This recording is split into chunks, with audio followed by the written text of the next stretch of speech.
Jawab Rokin.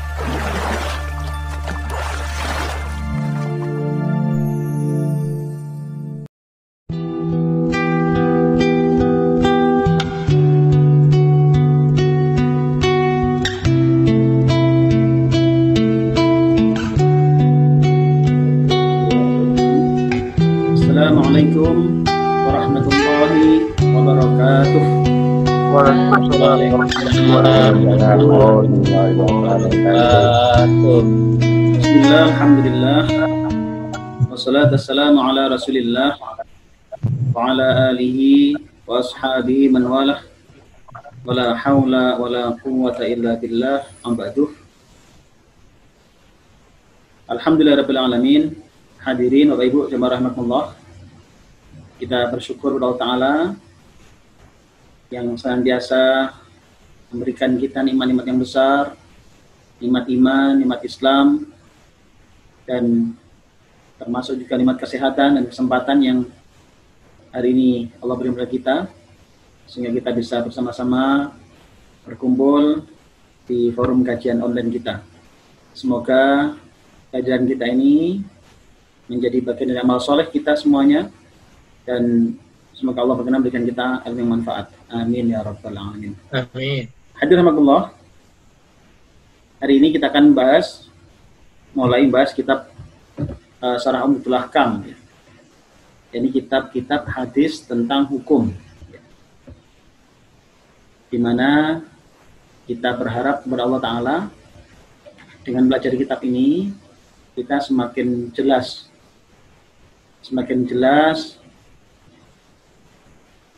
contoh-contoh Rasulullah Muhammad SAW, semakin jelas seperti apa beliau ketika dalam beribadah, ya.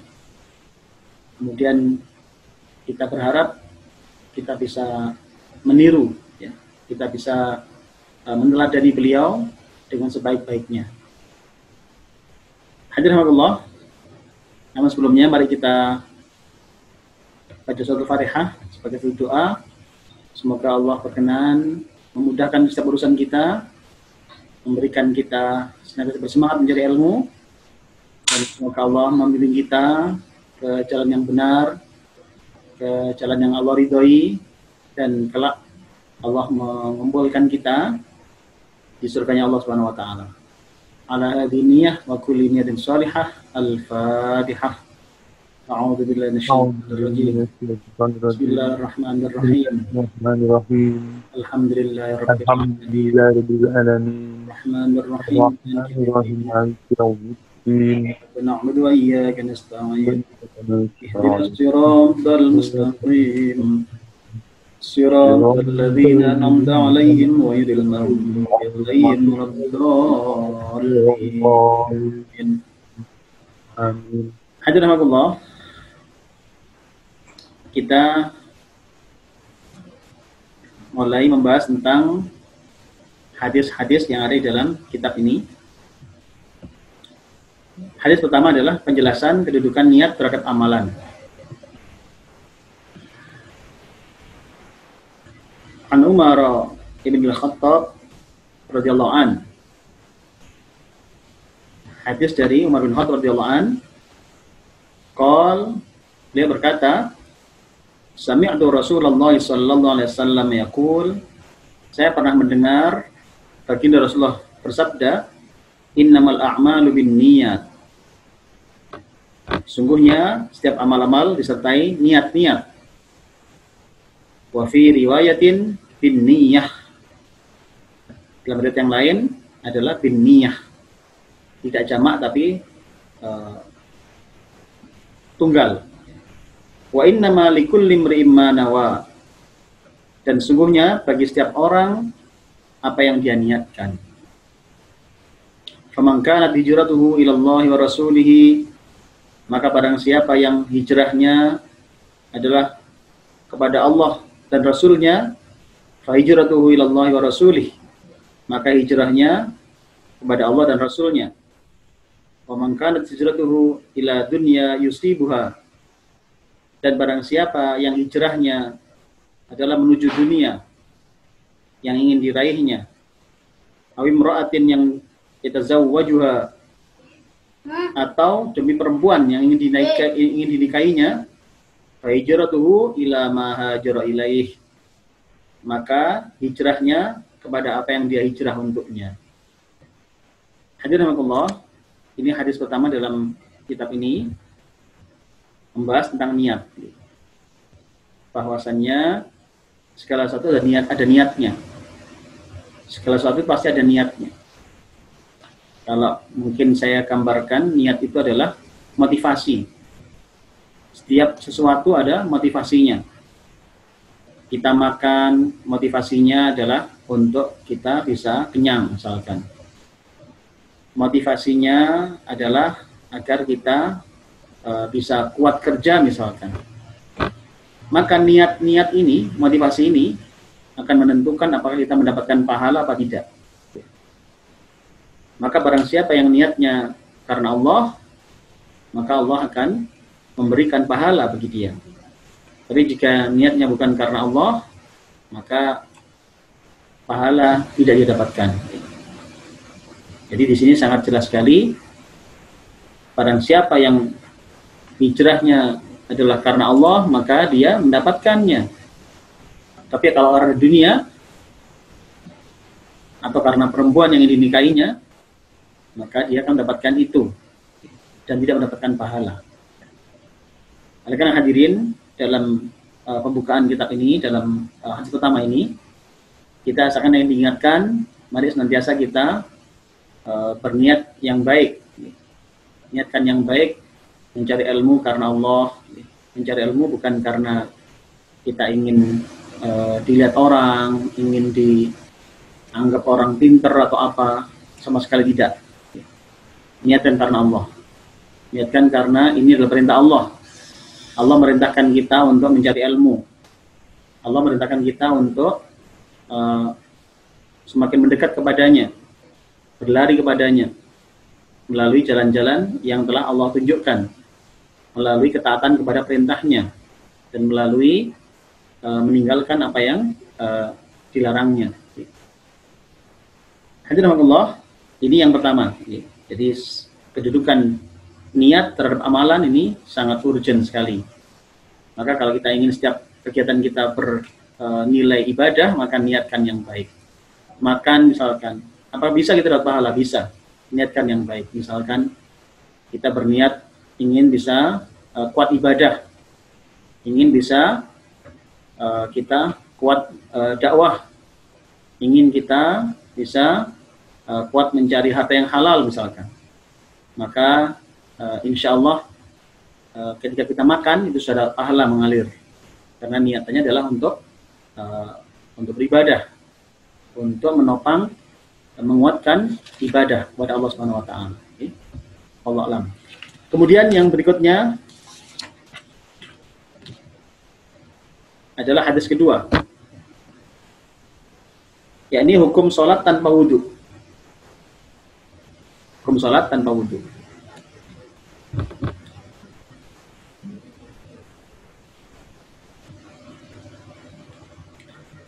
An Abi Hurairah radhiyallahu an qala Rasulullah sallallahu alaihi wasallam la yaqbalu Allahu salata ahadikum idza ahdatha hatta yatawaddaa.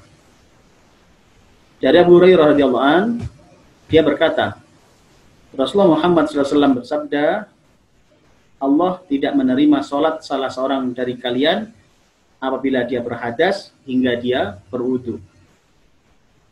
Hadirin, dalam hadis ini sangat jelas sekali Rasulullah bersabda, Rasulullah berpesan untuk kita ketika mau sholat maka berwuduklah. Kenapa? Karena tidak akan diterima sholat itu yang masih berhadas, sholat yang masih mengandung ketidaksucian. Maka berwuduklah untuk mensucikannya. Jika hadas kecil, berwuduk. Jika hadas besar, mandi junub. Itu adalah cara untuk kita mensucikan diri. Dan ketika kita belum suci, maka sholat kita nggak diterima oleh Allah Subhanahu Wa Taala. Jadi ketika kita sholat, jangan sampai nggak wudhu. ketika masih ada junub, mandi besar dulu. Ya. Mandi besar diantaranya karena seorang habis melahirkan, itu mandi besar. Melahirkan, kemudian nifasnya selesai. Nifasnya itu adalah tandanya masih keluar darah. Ketika darahnya sudah keluar, maka sudah selesai nifasnya. Maka kemudian diwajibkan mandi untuk bersuci. Kemudian dia sholat.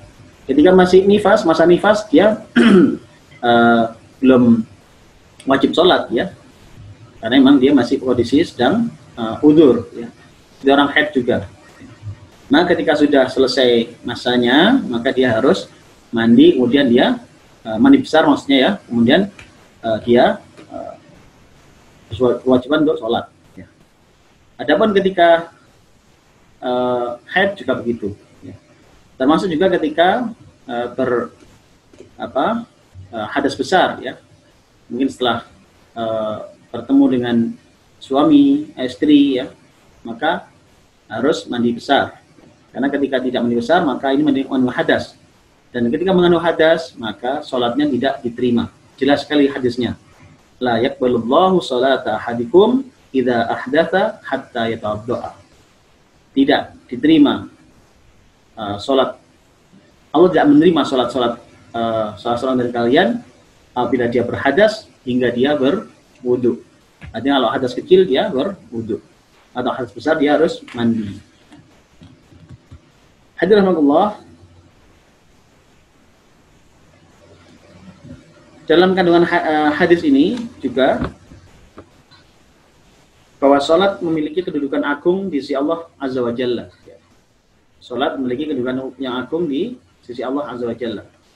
Sebab ia termasuk ketaatan paling agung dan upaya pendekatan diri paling utama. Jadi kalau kita melakukan sholat, itu adalah sarana untuk mendekatkan diri kepada Allah Ta'ala yang paling utama. Jadi dengan sholat. Ya. Ia adalah penghubung antara hamba dan Rabb-nya. Sholat menghubungkan antara kita dengan Allah. Oleh karena kedudukan agung ini, tidak diperkenankan seorang hamba mengerjakan sholat untuk mendekatkan diri kepada Allah Ta'ala, kecuali dalam keadaan suci. Jadi, hadirin, maka karena begitu agungnya sholat ini, maka tidak boleh dan diterima sholat itu ketika tidak suci.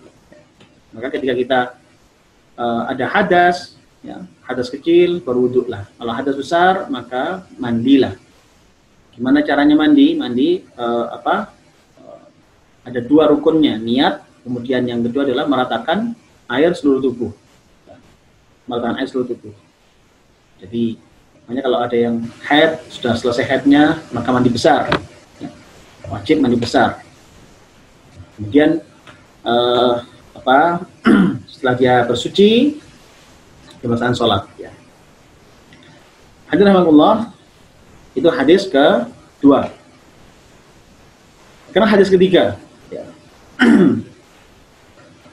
Hukum tidak menyempurnakan wudhu. Hukum tidak menyempurnakan wudhu. An Abdillah ibn Amr bin Al-As wa Abi Hurairah radhiyallahu an wa Abi Hurairah wa Aisyah radhiyallahu anhum anna Nabiy sallallahu alaihi wasallam qala wailun lil a'qabi minan nar. Wailun lil a'qabi min nar. Dari Abdullah bin Amr bin Al-As, Abu Hurairah dan Aisyah radhiyallahu anhum. Jadi yang riwayatkan tiga sekaligus ini. Yaitu Abdullah bin Amr bin Al-As, putranya sahabat Amr bin As, kemudian Abu Hurairah dan Bunda Aisyah radhiyallahu anha, istri baginda Rasulullah SAW. Ya. Beliau bertiga mengatakan, anna Nabiy sallallahu alaihi wasallam qol, bahwasanya baginda Muhammad SAW bersabda, wailun lil aqabi minnar. Kecelakaan bagi tumit-tumit daripada neraka. Tumit-tumit daripada neraka. Hadirin, kisahnya adalah suatu ketika Kanjeng Nabi itu saat suatu saat menyaksikan ada seorang yang berwudu itu tidak sampai basah tumitnya. Jadi tidak basah tumitnya. Sisi bagian belakang nggak basah. Jadi saat mencuci kaki itu hanya bagian depan saja yang dicuci. Kemudian bagian belakang tumitnya tidak basah, tidak kena air. Maka kemudian beliau bersabda ini, diancam itu. Orang-orang yang tumitnya tidak basah karena wudu, ya, karena wudu nggak sempurna, diancam dia. Wailun lil a'qabi min nar. Celaka, tumit-tumit dari neraka ini. Jadi seorang yang wudu, kemudian wudunya tidak sempurna, maka diancam dengan api neraka, hadirin. Makanya mari kita hati-hati ketika kita wudu, pastikan dalam wudu itu semua anggota wudu kita itu terkena air, jangan sampai enggak. Sering ya yang kita saksikan barangkali di lapangan, di masyarakat ya, ketika wudu muka itu tidak semuanya kena air. Harusnya semua kena air mukanya, kan? Jadi batas muka kan ini, nah ini sampai ke ini, jenggot ini batas muka. Jadi ketika kita wudu maka muka harus kena semua, ya, harus kena semua. Kalau punya jenggot di sela-sela ini. Kalau sangat lebat sekali di luarnya. Tapi kalau agak jarang-jarang begini, di sela-sela.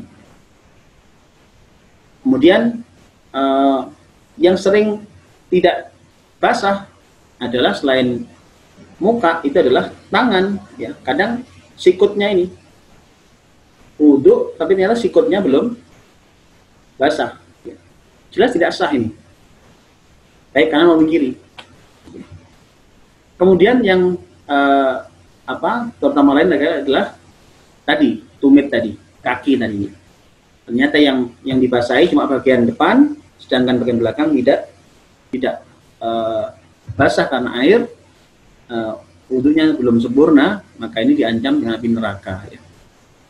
Makanya hati-hati ketika kita berwudu, pastikan sempurna. Jangan keburu-buru sampai kemudian nggak sempurna. Terlalu lama juga salah, terlalu buru-buru juga salah.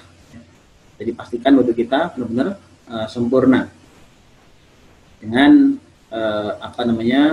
menjaga jangan sampai anggota badan ini yang seharusnya dikenaan air jangan sampai terlepas, jangan sampai kelewat ya dari air wudu kita.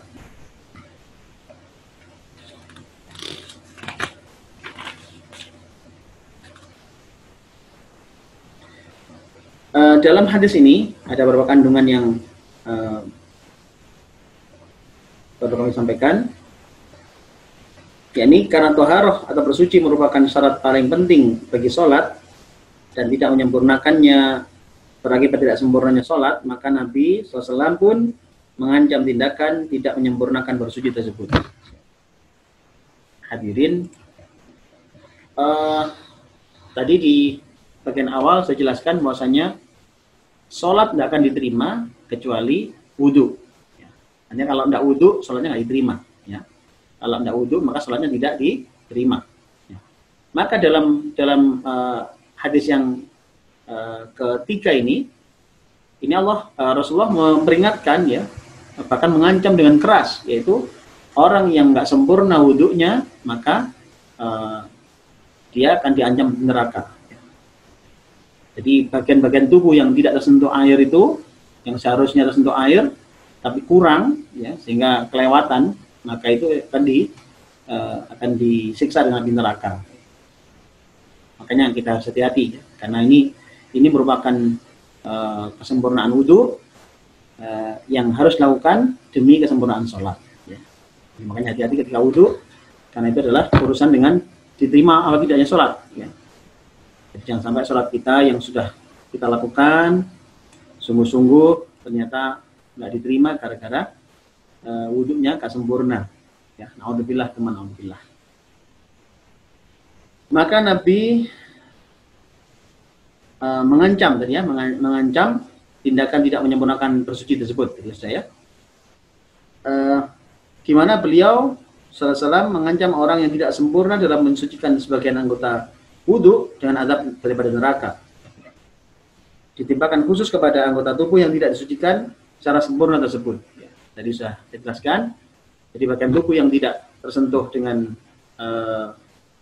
wudu, yang nggak sempurna wudunya, maka itu akan diancam disentuh dengan api neraka. Ya, naudzubillah, naudzubillah. Maka sempurnakan wudu kita. Ya, mukanya, tangannya, ya, kemudian kakinya, ya, itu biasanya yang rawan-rawan daerah rawan tidak terpenuhi, ya, tidak tersempurnakan di situ. Mari kita sempurnakan. Ya. Karena kalau ini dibiarkan nggak sempurna, maka bisa menjadi masalah, ya, masalah. Itu tidak hanya sholatnya tidak diterima, tapi juga akan diancam dengan api neraka. Ya. Naudzubillah min dzalik. Adapun faedah hadis yang bisa kita dapatkan dari hadis ini, yang pertama adalah kewajiban mensucikan anggota wudhu secara sempurna. Ya. Jadi kewajiban mensucikan anggota wudhu secara sempurna. Jadi kalau kita wudhu, sempurnakan. Ya.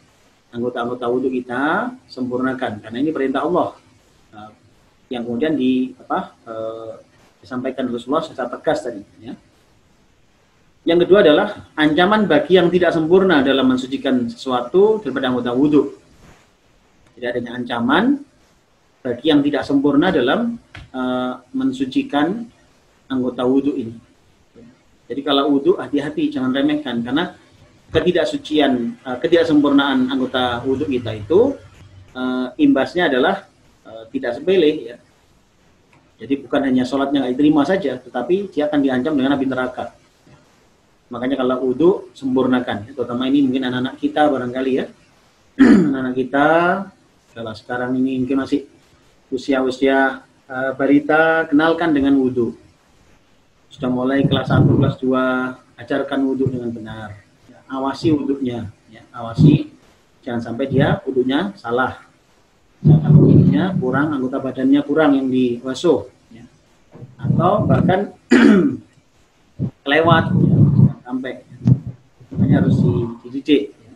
Kenapa? Karena ternyata ketika wudhunya tidak sempurna, tidak hanya tidak diterima sholatnya, gitu, tapi bahkan diadab oleh Allah dengan neraka di bagian tubuh yang seharusnya terkena wudhu tapi terlewat tadi. Naudzubillah min dzalik. Yang ketiga adalah tidak sempurna dalam mensucikan sebagian anggota wudhu dianggap sebagai salah satu dosa besar. Jadi tidak sempurnanya dalam mensucikan sebagian anggota wudhu dianggap salah satu dosa besar. Ya. Hadirin, tidak sempurnanya kita berwudu, ya, itu ternyata efeknya besar sekali, bahkan dianggap sebagai dosa besar di sini. Ya. Tidak hanya sholat yang diterima, ya, tapi bahkan menjadi bagian dari dosa besar. Ya. Makanya ketika wudu hati-hati, ya, sempurnakan wudu kita, ya, sempurnakan wudu kita dengan sesempurna mungkin. Kemudian yang keempat adalah membasuh kedua kaki ketika berwudu adalah wajib jika keduanya dalam keadaan terbuka, ya, atau tidak sesuatu seperti sepatu khuf dan selainnya. Ya. Jadi membasuh kedua kaki ketika berwudu adalah wajib, ya. Jangan sampai kaki kita itu diciprati tok, ya. Karena kalau itu enggak sampai mata kaki, enggak sempurna, itu ini sederhana, ya. Urusannya enggak sederhana ternyata. Urusannya ruwet, ya. Ancamannya adalah neraka, ya. Beda dengan pengecualian ketika memang ada khuf, ya. Ada khuf. Khuf itu semacam sepatu yang memang dipakai untuk bepergian, dan itu tidak mudah dibuka, ya. Khuf itu tidak mudah dibuka, yang menutupi sampai mata kaki, minimal mata kaki. Jadi alas sampai mata kaki itu tertutup, ya. Maka itu khuf seperti itu, ya, kurang lebihnya. Dan kalau itu kemudian orang pakai khuf, ini biasanya susah ngelepas ya, enggak gampang ngelepas ini. Maka ada kemudahan dalam berwudu itu diusapi saja di bagian atasnya khuf ya. Jadi ini berbeda dengan kaos kaki ya. Kalau kaos kaki itu mudah dibuka ya, sepatu mudah dibuka di negeri kita ini, maka nggak masuk kategori khuf ya. Jadi ya sudah, lepas saja dulu, wudu sempurnakan ya, bukan dengan diusapi di atasnya sepatu ya. Karena adalah karena khuf itu punya ciri khas sendiri, antaranya memang tidak mudah dibuka-buka terus ya. Kemudian yang kelima adalah penegasan tentang adanya balasan bagi setiap perbuatan dan bahwa balasan itu sesuai dengan jenis perbuatan. Dalam hadis ini Rasulullah mengabarkan pada kita bahwasanya setiap perbuatan ada balasannya ya. Setiap perbuatan ada balasannya. Dan bahwa balasan itu sesuai dengan jenis perbuatan. Jadi balasan itu sesuai dengan jenis perbuatan. Jadi balasan itu memang sesuai ya. Jadi kalau baik ya baik, buruk ya buruk ya. Kalau yang dilakukan dosa besar maka ya siksanya berat. Ya. Jadi makanya ini adalah merupakan satu penegasan ya, tentang adanya balasan bagi setiap perbuatan ya. Dan bahwasanya balasan itu sesuai dengan jenis perbuatan. Kemudian di hadis yang berikutnya, hadis keempat ya. Penjelasan berbagai adab toharoh ya, tentang adab toharoh. An Nabi Hurairah radhiyallahu an, anna Nabi sallallahu alaihi wasallam qala, "Idza tawadda'a ahadukum falyaj'al fi anfihi ma'a, thumma liyantafir. Wa man istajmara falyutir. Wa idza stayqadha ahadukum min naumihi falyaghsil yadayhi qabla an yudkhilahuma fil ina'i. Thalathan, fa inna ahadakum la yadri aina batat yaduh. Wa fi lafdhin li Muslim falyastanshik biman khirahi minal ma'. Wa fi lafdhin man tawadda'a falyastanshik. Dari Abu Hurairah radhiyallahu an, bahwa Nabi Muhammad SAW bersabda, apabila salah seorang dari kalian berwudu, maka hendaklah menaruh air di dalam hidungnya. Kalau wudu, maka berikan air dalam hidung kita. Ya. Ini perintah Rasulullah ini. Jadi kalau kita wudu, air taruh di hidungnya, ya, di hidungnya. Namanya istimsyak. Ya. Kemudian mengeluarkannya, jadi dikeluarkan, ya, dikeluarkan ini hidung. Ya. Dan barang siapa istijmar atau orang kalau istinja itu kita membersihkan kotoran dari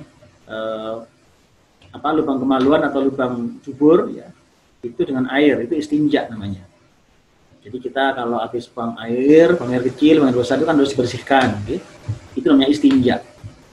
Dengan air istinja. Kalau dengan selain air, dan batu ini namanya istijmar. Ya.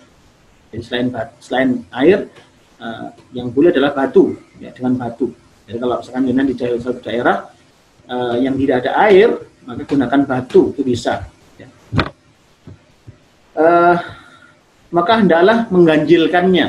Karena siapa bersuci, menghilangkan kotoran, belum bersuci ya. Ini masih istinja, itu belum bersuci. Jadi habis pipis, kemudian dibersihkan dengan air, namanya istinja. Tapi kalau dengan selain air, diantaranya dengan batu, ini namanya istijmar. Ya. Jadi dengan batu, ya, misalnya ketemu air, ketemu batu. Maka perintah Rasulullah adalah ya ini ganjilkanlah, ya, ganjilkanlah. Jadi kalau apa kita melakukan istijmar, maka fal yuktir, maka ganjilkanlah. Kemudian dari ganjilnya 3 ya, 3, 5, 7 ya. Kalau mau diusapi lagi ya usapi lagi, tapi nanti ganjilkan, ya, ganjilkan. Jadi gitu. Dan usapinya memang harus hati-hati. Jadi tidak boleh ada kotoran yang keluar dari sekitar lubang ubul dan dubur itu. Jadi kalau istijmar bisa digunakan. Jadi jangan sampai enggak enggak dibersihkan ya. Enggak boleh habis pipis harus dibersihkan. Di ujungnya harus dibersihkan. Di sekitar lubang kemaluan dibersihkan. Kenapa? Ini masih najis itu. Ini bisa sholatnya bisa rusak gara-gara masih mengandung najis. Okay? Makanya harus pastikan dibersihkan. Jadi istinja itu dibersihkan dengan air, istijmar dengan batu ya, selain air. Kemudian apabila salah seorang dari kalian bangun dari tidurnya, hendaklah dia mencuci kedua tangannya sebelum masukkan keduanya dalam bejana. Hadirin, kalau kita habis bangun tidur, maka perintah Rasul adalah cuci tangan dulu. Cuci tangan dulu sebelum kita memasukkan tangan kita ke dalam ember atau tempat air ya, atau tempat mandi kita untuk mau wudu atau apa ya. Jadi kalau ini bayangkan kita di kamar mandi yang tidak ada gayungnya, tidak ada gayungnya.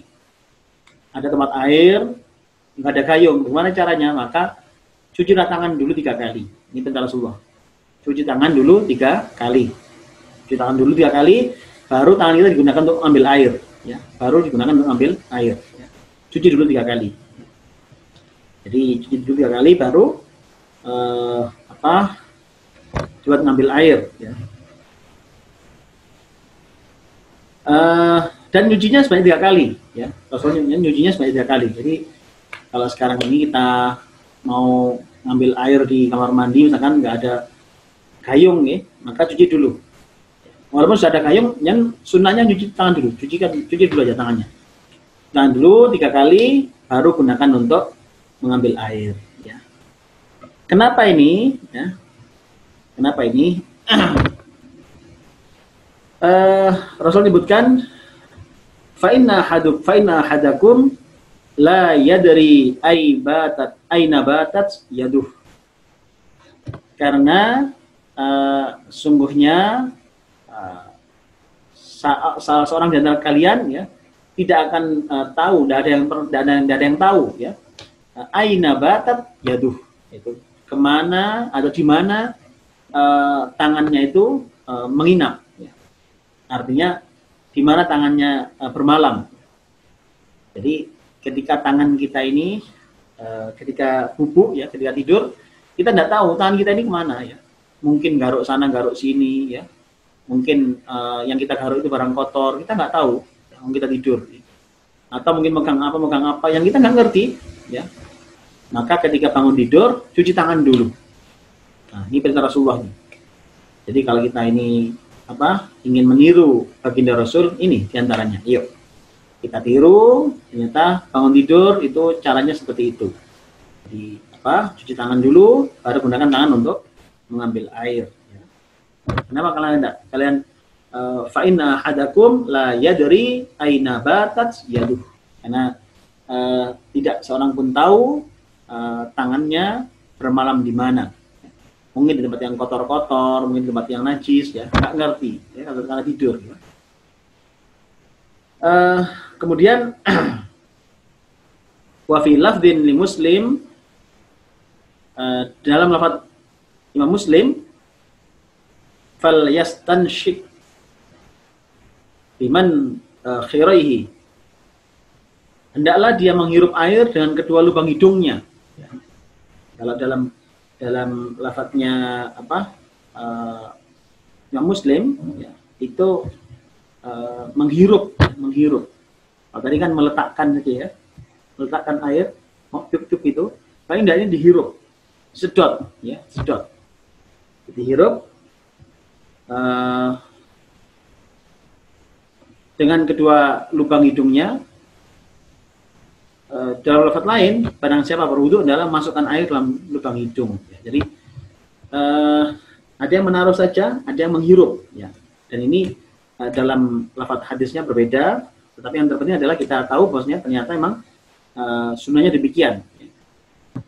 Kandungan hadis termasuk kesempurnaan syariat Islam dan penjagaannya terhadap toharoh atau kesucian, bahwa ia telah mencakup segala jenis bersuci sebagai penyempurna baginya. Dan pada hadis ini Nabi Muhammad SAW memberi petunjuk 3 jenis kesempurnaan toharoh atau kesucian serta kehati-hatian terhadapnya. Jadi dalam hadis ini Rasulullah menyebutkan ada 3 jenis kesempurnaan ya dalam bersuci toharoh itu.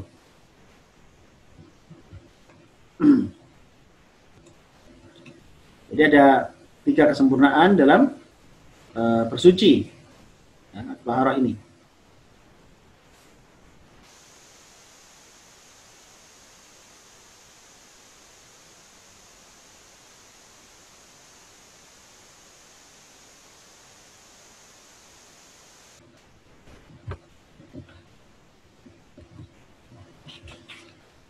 Jadi dalam hadis ini Nabi berpetunjuk 3 jenis kesempurnaan toharoh atau kesucian serta kehati-hatian terhadapnya. Ya. Apa tiga hal itu? Pertama, untuk menyempurnakan kesucian wajah saat wudu, hendaklah seorang memasukkan air ke hidung, yakni menghirup dengan nafasnya ke bagian dalam hidungnya, kemudian mengeluarkannya untuk mensucikan bagian dalam hidungnya. Ya, jadi kita diutus hati-hati ya. Ternyata lubang hidung ini harus diberikan air di situ ya ketika wudu. Kedua, ketika istijmar yaitu cebok menggunakan batu pada kemaluan atau anus untuk menghilangkan bekas sesuatu yang keluar, maka kesempurnaannya adalah menghentikannya pada jumlah yang ganjil. Ya, jadi kalau kita tadi istijmar tadi, maka dengan jumlah yang ganjil. Jadi 3 kali, minimal 3 kali, atau 5 atau 7 atau seterusnya ya, ganjil. Apabila anggota tubuh tersebut tidak bersih dengan menggunakan 3 batu, maka dicukupkan pada jumlah tersebut.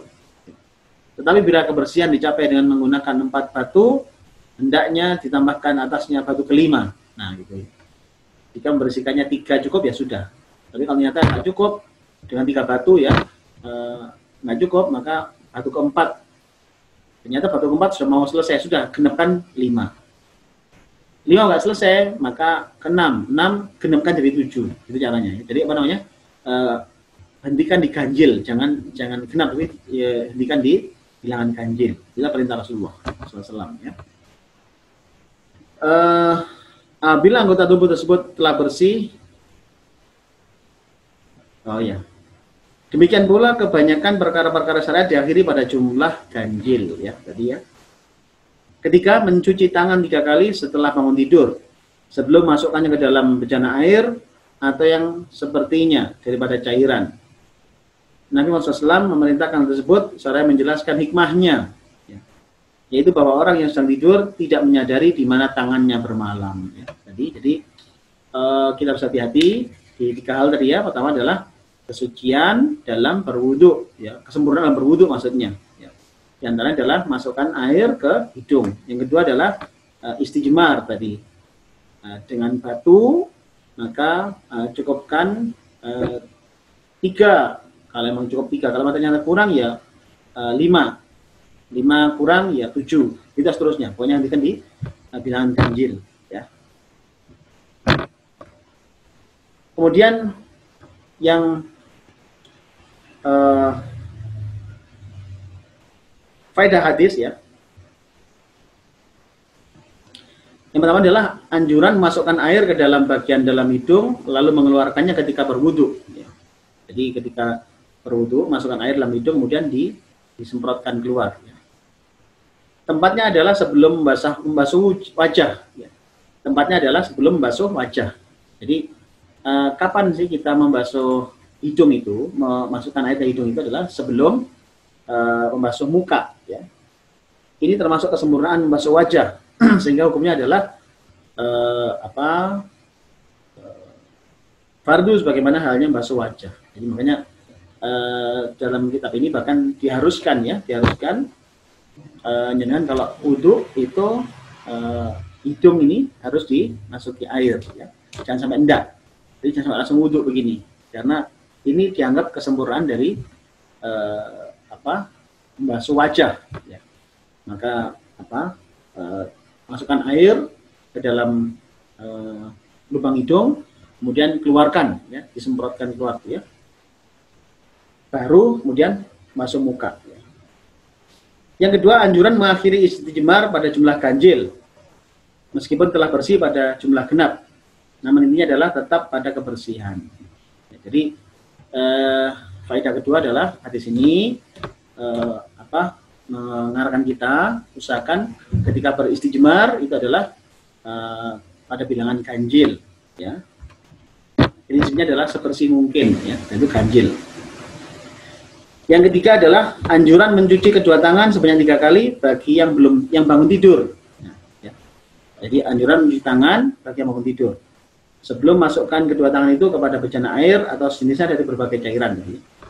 Yang keempat, hikmah dalam hal ini adalah keberadaan orang tidur tidak tahu di mana tangannya bermalam. Ya. Jadi hikmah lain dari hadis ini adalah bahwasanya seseorang ketika tidur itu nggak tahu kemana tangannya bermalam. Tangannya ini megang apa nggak ngerti. Ya. Makanya memang ketika tidur itu kita nggak sadar sudah. Ya.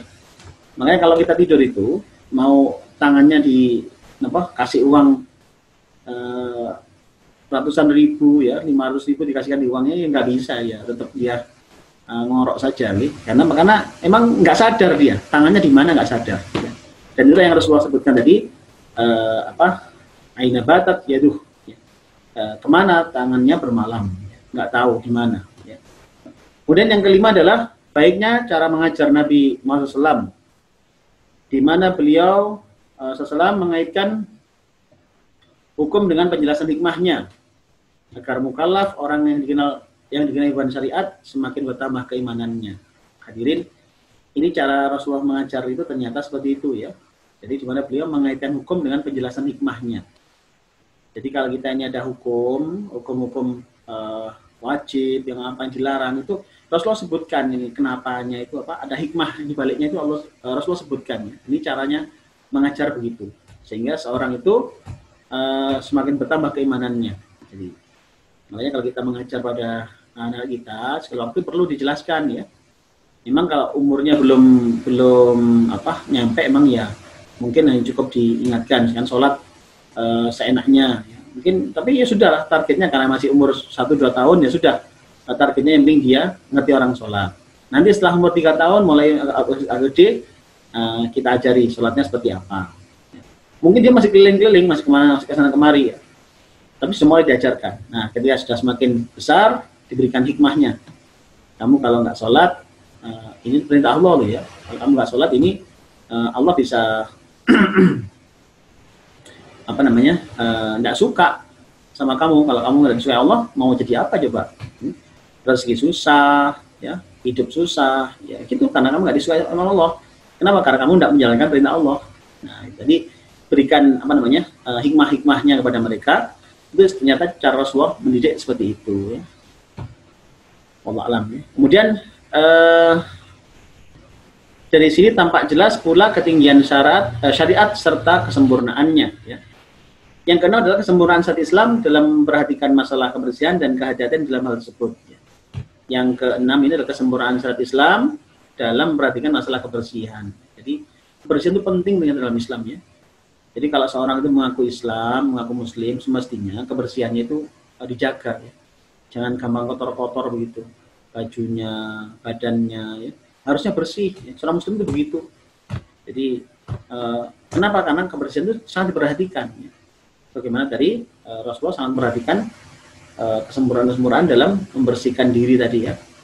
Dalam tadi ketika istijmar tadi ya, membersihkan kotoran dari lubangnya tadi ya, dari lubang dubur dan gugul tadi itu misalkan, itu juga begitu diperhatikan oleh Rasulullah.